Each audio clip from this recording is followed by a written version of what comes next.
आज चौपाल बैठी है और इस मंच में आपका बहुत बहुत स्वागत है। शुरुआत करूंगा कुछ पॉलिटिकल क्वेश्चंस के साथ और बाद में थोड़ी चर्चा इकोनॉमी पर भी करेंगे। मेरा सबसे पहला सवाल, कैसा लग रहा है मोदी गवर्नमेंट की तीसरी पारी में खेलते हुए? ऑपोजिशन तमाम बातें कर रहा है, कह रहा है कि ये कोएलिशन की सरकार है। तो क्या इस सरकार में निर्मला सीतारमन बोल्ड रिफॉर्म्स कर पाएंगी या नहीं? बोल्ड रिफॉर्म्स बिल्कुल कर पाएंगे और ये सरकार 100 दिन कंप्लीट भी हो गया। कोई भी अप्रीहेंशन का आवश्यकता नहीं है। जैसे पहले अच्छा जनता के लिए स्कीम्स हो या सिस्टमिक रिफॉर्म्स हो, वो सब बिल्कुल चलेगा। 100 दिन पूरे हो चुके हैं। आपसे एक सिंपल सवाल पूछना चाहता हूं, इस सरकार की क्या उपलब्धियां रही हैं इन 100 दिनों में? पहले भी बहुत बातें हुई थी, 100 डे एजेंडा भी बना था, क्या क्या अचीव कर पाए हैं अभी तक आप लोग? अब सीधा देख लीजिए ना, फाइनेंस मिनिस्ट्री के विषय में ही जी आप OPS NPS debate, OPS NPS के डिबेट अभी मूव होकर के यूपीएस एक अच्छा सा ऑल्टरनेटिव आ गए, जिसको पूरे सेंट्रल गवर्नमेंट के employees federation of unions welcome कर चुके हैं। मैं उनको पूरे मन से धन्यवाद भी कही पार्लियामेंट में ही बजट सेशन में। उसके बाद details of the UPS has come out, जिसको हर वर्ग वेलकम ही किया है। सो एकदम सीरियस और सेंसिटिव मामला, जिसके ऊपर आने वाले 20 साल का स्टेट और सेंटर के फाइनेंसेस के ऊपर सीरियस असर पड़ने वाले विषय है जी। उसका अच्छा सा सॉल्यूशन हमने निकल कर दिया। इसके अलावा अब देख रहे हैं कि विश्वकर्मा योजना के तहत गांव से जो छोटे छोटे कामगार होते हैं, जो छोटे टूल्स के साथ उनके ट्रेडिशनल बिजनेसेस करते हैं, 18 ऐसे ट्रेड्स को उसमें लिस्ट किया गया है। उन सबको चुन करके 2.2 करोड़ का एनरोलमेंट हुआ है जी। और प्रधानमंत्री जी पहला हिस्से में जितने भी लोग को देना है वो स्कीम का शुरुआत, जिसमें ट्रेनिंग भी होगा, पूरे किट भी देंगे। वो ट्रेनिंग के समय हर दिन 500 रुपया भी उनको दे रहे। ऐसे अंत्योदय के दृष्टि से जो हमारे पिछले 10 साल में एक्टिवली स्कीम्स आया था, वो भी चल रही है विश्वकर्मा की योजना से। और बजट में मानती हूँ वो 5 ऐसे ट्रेनिंग और एम्प्लॉयमेंट के लिए स्कीम्स हमने ले आए, जिससे 1 करोड़ लोगों को ट्रेनिंग और इंटर्नशिप के द्वारा जॉब अपॉर्चुनिटीज भी मिलने वाले हैं 5 साल के अंदर। उसको हम रोल आउट कर रहे हैं। और इसके साथ साथ आप देख रहे हैं एमएसएमई के लिए, माइक्रो स्मॉल मीडियम एंटरप्राइजेस के लिए, लघु उद्योग के लिए हमने 8 ऐसे स्कीम नहीं बोलूंगी, रिफॉर्मेटरी स्टेप्स ले आए, जिसके वजह से उनको बैंक से अच्छा बिना कोलैटरल लोन मिलने का हमने फंड भी क्रिएट किया। और अब तक हमारे देश में एमएसएमई का मेन प्रॉब्लम यही था कि वर्किंग कैपिटल तो मिल रही है बैंक से, मगर हमें बड़े इंडस्ट्री जैसे टर्म लोन नहीं मिलता है, जिसे हम प्लांट एंड मशीनरी का भी इन्वेस्टमेंट बैंक से ले पाएंगे जी। उसको भी हमने बिना कोलैटरल आज टर्म लोन देने के लिए व्यवस्था बन चुके हैं, जो बजट स्पीच के दौरान भी आए जी। ऐसे बिजनेस आगे बढ़ाने के लिए, लिक्विडिटी हर एक को मिलने के लिए, उनका रिटेल लोन हो, पर्सनल लोन हो या ऐसे बिजनेसेस का लोन हो, उन सब का सुविधा भी हमने घोषणा की। क्या इस तीसरे कार्यकाल में, क्योंकि आपकी कोएलिशन सरकार है, क्या आपके ऊपर कुछ दबाव है? इस बार बजट बनाते वक्त निर्मला सीतारमन क्या सोच रही थी? आपने बिहार के लिए और क्या कहते हैं आंध्र प्रदेश के लिए सॉब्स भी दिए हैं, आपने फार्मर शॉप के बारे में बहुत सारी बातें की है, तो क्या पहले से कुछ फर्क हुआ है, कुछ बदलाव आया है कि इस तरह का भी एक रोल बैक सरकार का भी आप लोगों के लिए कहा जाता है कि आप लोग कुछ करते हैं फिर रोल बैक कर देते हैं, तो किसी तरह का कोई दबाव है क्या? मैं ये समझना चाह रहा था। मुझे नैरेटिव सेट करने वाले और उसके आगे बढ़ाने वाले, उसमें एक आध मीडिया के लोग भी हैं, मैं छोड़ूंगी नहीं उस बात को। मीडिया के द्वारा आगे बढ़ाने के लिए ऐसे एजेंडा सेट करने वाले तो पूरे उनके परफॉर्मेंस हाई लेवल पर है। नैरेटिव सेट करो, फिर सरकार उसको एक्सप्लेनेशन करते जाएगी या डिफेंड करते जाएगी, ये तो चल रही है। और बेबुनियाद बहुत सारे नैरेटिव आ रही है। इसमें एक यू टर्न का मामला भी हुई है जी। यू टर्न कहाँ हुआ? मेरे मंत्रालय के विषय में मैं बोल रही हूँ। जब हर बजट के समय पर पिछले 5 बजट्स में बजट पेश करने के बाद पूरे देश भर घूम करके चार्टर्ड अकाउंटेंट्स हो, टैक्स एक्सपर्ट्स हो, इंडस्ट्री, चेंबर ऑफ कॉमर्स हो, सबसे बात करके पेश किया हुआ बजट के ऊपर सुझाव ले आकर के ट्रेशरी अमेंडमेंट्स हम करते थे, जिससे मुझे याद है, बिल्कुल याद है, एक बार शुरुआत में लोग हमसे पूछते थे ये क्या है, अभी बजट पेश हुआ और रिसेस के बाद सेकंड सेशन शुरू हो रही है बजट का, उस समय आप इतने सारे अमेंडमेंट्स ले आ रहे हैं। मैं डिफेंड भी किए, अमेंडमेंट्स इसीलिए ले आ रहे हैं, सुझाव जनता से जब आता है हम उसको अपनाते हुए उसको करेक्शन के रूप में ले आ रहे हैं। ये इंडेक्सेशन के मामले में, कैपिटल गेन्स और इंडेक्सेशन के मामले में हमने जनता का आवाज सुनने के बाद, ऑल्दो पहले जब ले आए पूरे कंसल्टेशन के बाद ही ले आए जी, हर असेट क्लास को एक जैसे ट्रीटमेंट देना है इसीलिए ले आए जो प्रस्ताव था। मगर जब सुझाव आए, हमने सिर्फ प्रॉपर्टी के लिए इंडेक्सेशन का ऑप्शन भी रखा जी। और बजट में जो ऑप्शन हमने ले आए, क्योंकि हर एक एसेट क्लास को एक ही जैसे ट्रीटमेंट के लिए उसको भी रखा और चॉइस दिया एसएससी को कि आप इन दोनों में वर्कआउट करो और जो आपको कम लगता है वो उपयोग करो। ये थोड़ी ना यू टर्न है। No, government has U turn, this is not U turn, I am accommodating the suggestion which is come from people, उनके बेहतरी के लिए। सो इसमें यू टर्न का नैरेटिव हमारे ऊपर डालने वाले से मैं पूछना चाहती हूँ, आपकी अंडरस्टैंडिंग क्या है यू टर्न का? इसीलिए उस नैरेटिव को आई रिक्वेस्ट द मीडिया, आप भी आगे बढ़ाना है तो समझ लीजिए पहले उसमें सच्चाई है कि नहीं तो बढ़ाना बंद करिए। नहीं, इंडेक्सेशन वाला अप्रिशिएट भी बहुत किया गया। एक चीज ये समझने की कोशिश है कि और जो बोल्ड रिफॉर्म्स है, जैसे वन नेशन वन पोल जो कि प्रधानमंत्री ने जिसके बारे में बात की है, क्या इसको आप आगे बढ़ा पाएंगे इस सरकार में? इसमें कंसल्टेशन पूरे हो चुका है जी। और इसमें ये भी है, जनता मान रही है कि खर्च इतना हो रही है, साल भर हो रही है, हर राज्य में हो रही है, पंचायत के स्तर पर हो रही है, फिर भी इन सब का असर दूसरे एक विषय है जिसमें हम सब ध्यान देना चाहिए। हर चुनाव के 3 महीने पहले और 3 महीने बाद तक रिजल्ट आने, 3 महीने नहीं, रिजल्ट आने तक कोई डेवलपमेंटल एक्टिविटी उस एरिया में नहीं हो पाता जी। Then you seek permission from election commission, ये प्रोजेक्ट तो पहले से है, इसको चलने दीजिए, वो एडमिनिस्ट्रेशन का एक और हिस्सा बन जाता है।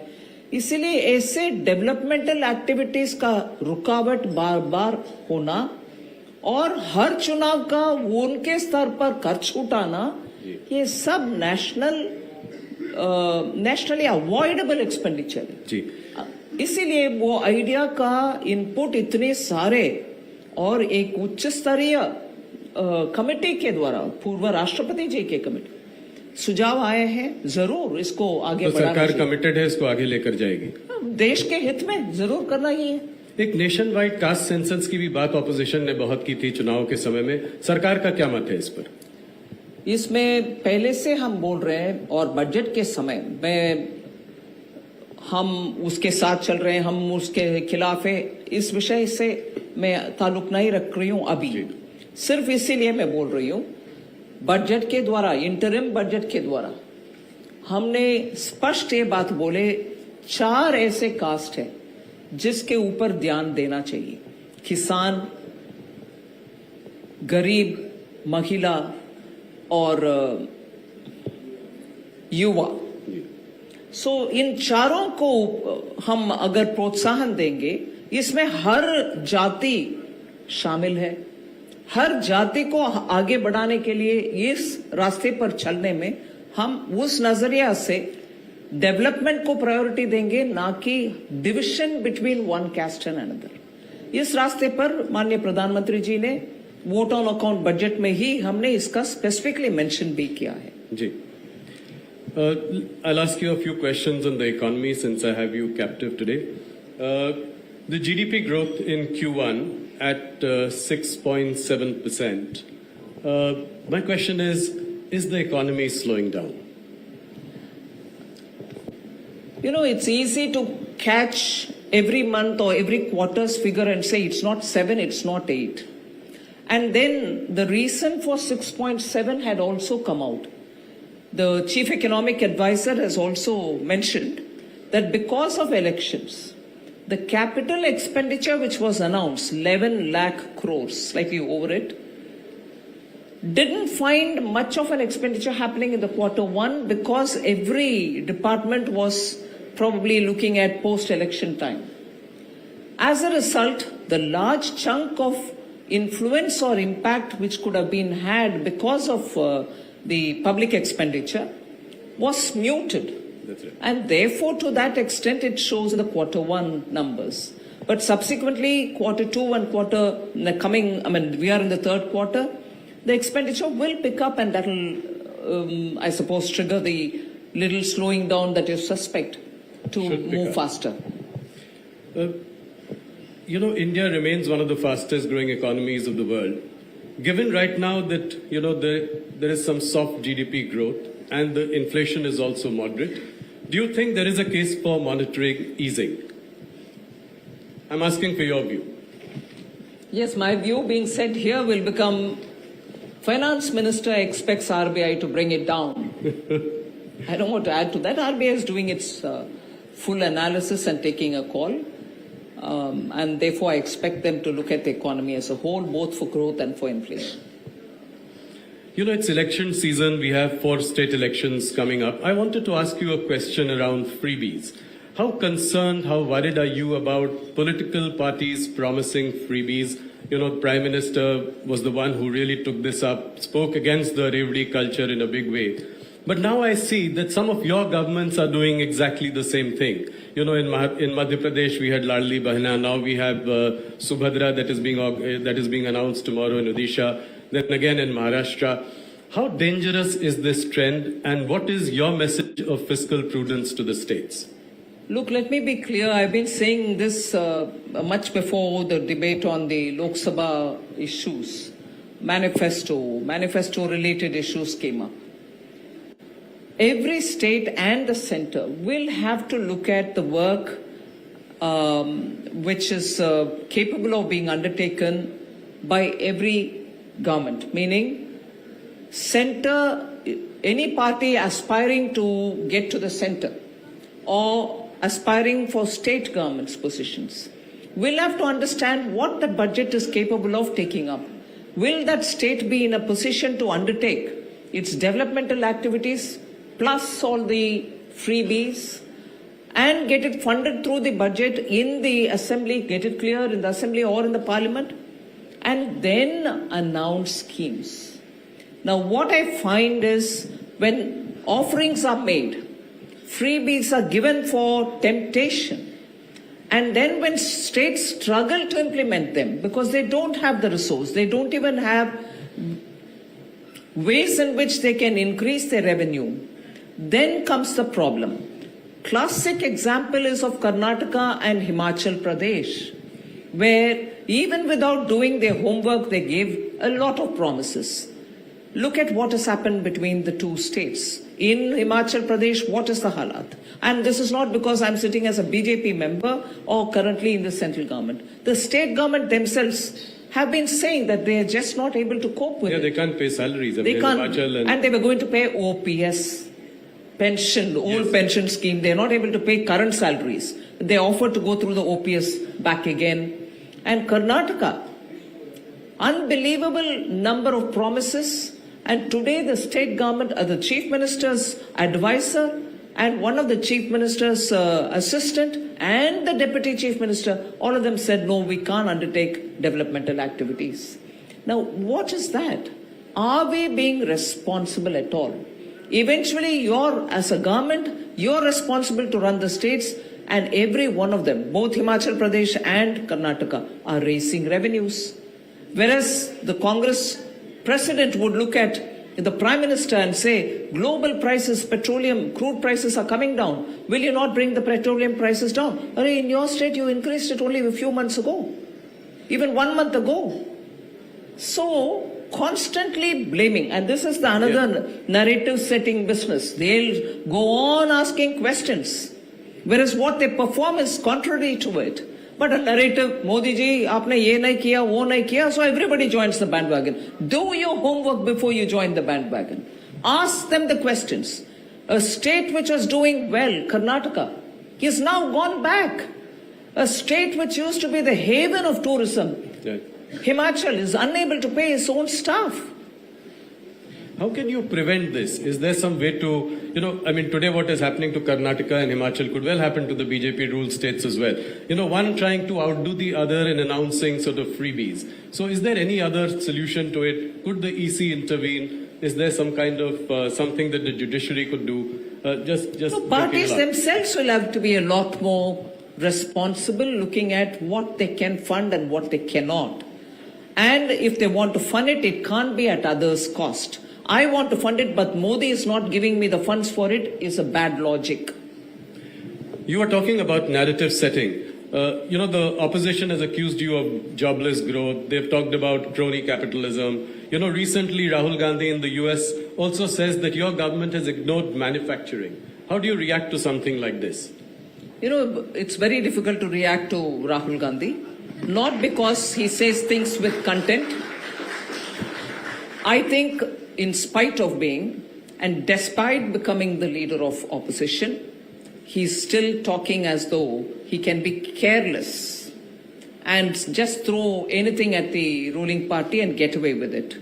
As a leader of opposition, unless he's going to acquire some, seriousness about the kind of issues he's talking, both in India and abroad, I'm sure the people of India also will become hopeless about him. I'm sure he doesn't want that. He's also said that elections are not free but controlled. After his performance really was much better this elections, seats doubled to 99. How do you see that? He wouldn't say that when he wins the election in some of the states. I'm sorry, Rahul ji. Media seems to just do this business of asking questions of us. For all the inconsistencies, for all the hypocrisies, and for all the double-speak, I'd like to see one day honest media asking questions of the Congress party. Don't tell me, don't shoot the messenger. Don't tell me we are only the messengers, we ask these questions. Not a day have I found any media having a serious conversation with Rahul Gandhi or any of the Congress party's leader. But that's not to say you're not capable of doing it. You're probably avoiding a situation where they will embarrass you and the rest of the media because they're going to just be on your face speaking falsehood. So this is what one has to expose about the Congress party. When results are in their favor, everything is good. When BJP wins the election, elections are not fair. Till before the election results came, Election Commission was accused. When the election results came and they just managed to touch 100 and nowhere were they together, able to reach to 40, that 100 excited them. Then the Election Commission is not wrong. Now, what are all these? Do you want to take a leader of opposition seriously or not? Does this country deserve a serious opposition? I thought. This is my compass. This is my map. And this. It's nothing dangerous. It's just Kori powder. Kori.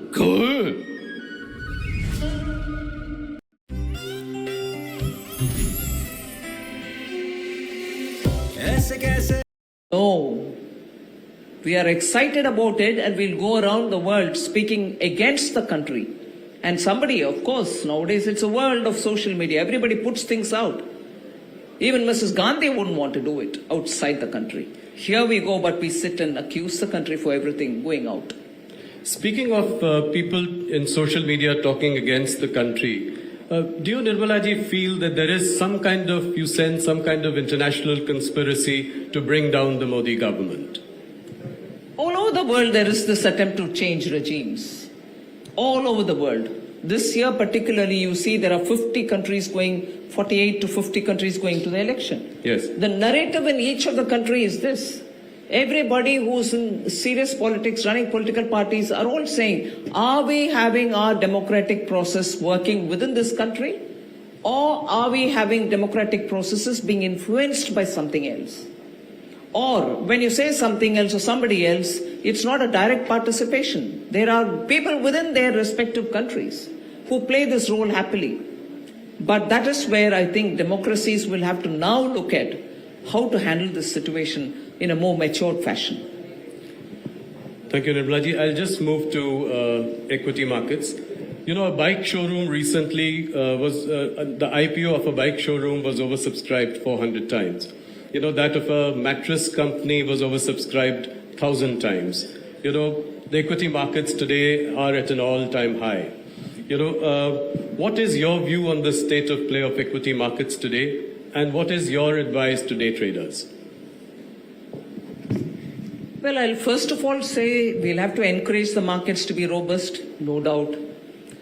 But particularly when speculative activities are too much, there needs to have a sense of caution in our minds. We need to have it. And we also need to make sure that people with their savings don't go to engage in high fluctuating or high risk ventures. No harm in participating in F&O or no harm in going and investing in the equity market. But eventually we need to be using financial information, authentic information before we take a call. You know, I asked this question with a little bit of care. You know, I think that, you know, I sense that the RBI is concerned about the lending spree by, you know, these fintech companies. I also see SEBI concerned about discount brokers, zero broking. You know, so in that context, is there some kind of a bubble building up? Is there irrational exuberance happening? That's exactly what the SEBI referred to, and I've also remotely once mentioned about it. There needs to be a bit of caution on it. But that's not to suffocate the market. That's not to suffocate people who want to go and engage themselves there. It's not at all to suffocate, but it also is a note of caution so that people don't end up losing money, which they don't go to actually, but understand the full risk and then engage. Okay. Finance Minister, Ms. Madhuri Puri Bhuj was one of the rare pedigreed professionals from the private sector who got drafted into the government, into this regulatory role as SEBI chairman. What is your assessment of the situation involving Madhuri Puri Bhuj? Well, I think quite a few of the allegations are being answered by her and by her husband, I think also. Yes. Both of them together are defending themselves and putting out facts to contradict those which are being alleged by the Congress party. So I think the facts will have to be taken on board. And are you satisfied with her answers? Well, I'm not here to judge that. Okay. A question that everyone wants an answer from you. Can income tax payers expect a lowering of income tax rates? You know, the middle class has been expecting this. Directionally, how do you see this going forward? When will the internal committee's report on the review of Income Tax Act be ready? Rahul, I want to take this opportunity to explain a few things. Sure. Since 2019, the attempt has been to simplify the direct taxation. The attempt has been to make sure that we make the whole process simpler, And that is why after much of a discussion, a new regime was brought in, wherein right from the beginning, the rates were kept low.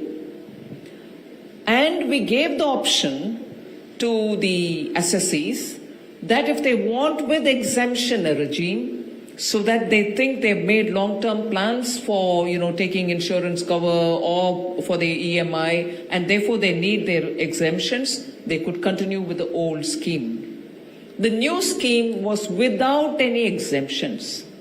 It was first without standard deduction, and later again when we heard people's voices, we brought in the standard deduction as well. Now, during the vote on account, again, a lot of consultation, not widely as much as the whole, general budget time consultations happen. But July budget, we had again had a lot of discussions and brought the rates down for middle class. In fact, people with higher income brackets were pushed up towards the lower rates. Right. Not one rate was increased. And the standard deduction for the new regime was increased from 50 to 75,000. So if anything, keeping the middle class in mind, Honorable Prime Minister had in July budget said that the rates be brought down and more slightly higher income also get covered under the lesser rates. So keeping in mind the middle class is what we have done through the new regime, both in terms of increasing the standard deduction and in terms of bringing the rates down. Now, there are very many other things that we are doing for the middle class as well. Yes. Now, I understand there are people, middle class, who feel that the rate reduction which is happening for the new scheme should also be available for the old. Right. The enhancement in the standard deduction which is offered for the new should also apply to the old. The new regime was brought in consciously to simplify, reduce, and make it easy for complying. The income tax manual is like this. You have to search for everything, every provision. Yes. We wanted to simplify that. All the exemptions and the provisions which are given for it will have to be removed. And therefore we brought the new regime. So I would humbly request that, and again, it's not as if we brought something and we're talking about it. More than 78% people have moved from the old to the new regime. Yes. Which means people are seeing the point of being in the new regime.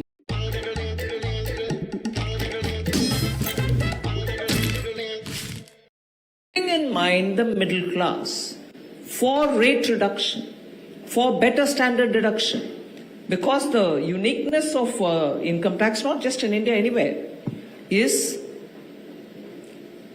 when you give a certain income bracket, a certain rate, suppose you say 0 to 5 lakhs, no tax, nil.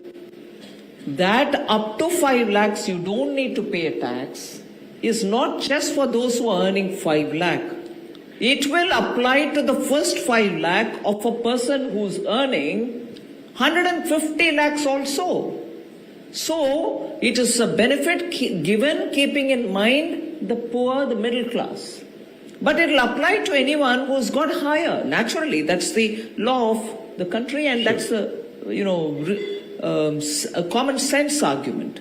So that benefit given to a middle class will also fill in into everybody's income who's in the higher net worth also. So that is why the exemption, standard deduction, has been increased, which will be only for the salaried class. So we are looking at various ways in which the middle class will be given the benefit and the higher net worth are not getting benefit because of that, and therefore, we let them go simply. That doesn't happen. Right. So the ways in which we are bringing these reductions to benefit the middle class are being carefully looked into, and only then we are taking a call. And now up to 7 lakhs, there is no tax to pay. GST was one of the boldest reforms of this government. My question is that can we expect some more stability and certainty with GST rates in time to come? You know, World Bank had done a study of 115 countries. Almost 50 countries just had a single slab. Another 30 countries probably had a 2-rate structure, but we still have 5, 0, 5, 12, 18, 26. So is there some rationalization that you're looking at in time to come? Yes, the group of ministers is working on it. About GST, there are 2 things. One, to bring the rates down further, simplify it, and put essential goods into one category, which is the lowest. But the ways in which this has to be done will have to be decided by the group of ministers first, and then the council, which looks into the recommendation. All these are part of the simplification and rationalization of the GST. Finance Minister, quick commerce is quite a rage these days. There are new startups, Zepto, Blinkit, Swiggy, Instamart, Flipkart Minutes. Does your party worry about the impact of this on Kirana stores or the local banya, which is your core vote base? One of your cabinet colleagues has also said that 50% of retail traders e-commerce is not a subject of great pride. It could be some concern because there could be some social disruption. How do you see this phenomenon? Yes, it is important to take care of the small traders, the retailers, not just because they are people with a lot of,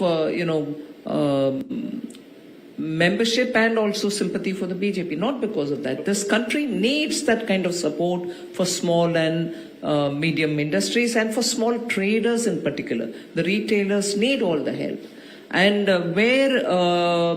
because of predatory pricing or deep pockets, their businesses are getting affected, we'll have to give a serious thought, and the Commerce and Industry Minister is fairly seized of this matter. Right. Next financial year, the fiscal deficit target set is 4.5% of GDP. Are you confident of being able to live within this target? Yes, I'm confident and I'm hopeful.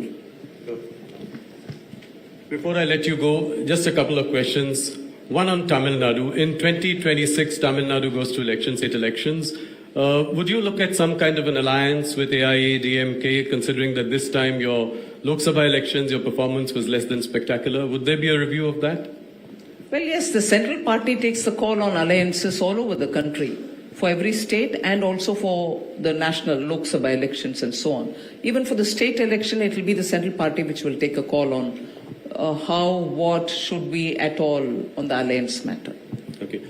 Do you think that the temples in Tamil Nadu should be freed from state control? Considering you have a state government which does not believe in the existence of God. Do you think that should be done? Yes. Wherever temples are with the government, it should ideally be left to the devotees and the devotees. It should be managed by well-wishers, devotees in the place, rather than be kept in the government's control. Finance Minister, thank you so much for joining us. You always are very gracious, give us a lot of time, answer all the questions. Thank you so much. Ladies and gentlemen, a big hand to Nirmala Sitharaman.